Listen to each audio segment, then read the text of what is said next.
Eta gaur 13 urte hil zituen Fernando Buesa Arabako buruzagi sozialista eta Jorge Díaz haren bizkarzainari omenaldia egin diete talde parlamentarioak, Gasteizko Ganberaren biktimen omenezko eskulturaren aurrean.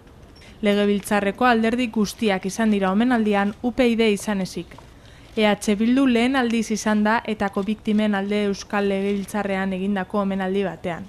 Sara Buesa, Fernando Buesaren alabak, positibotzat jo du EH Bilduk bere aitaren omenaldian parte hartzea.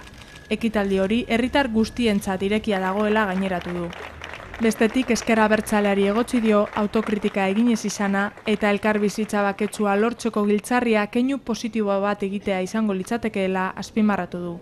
Gorka Maneiro UPyDko parlamentariak adierazi du EH Bilduren presentzia izan dela omenaldira ez joateko arrazoia. Honen hitzetan, abertzaleen helburua familiak deseroso sentitu eta beraien alderdia zuritzea izan delako.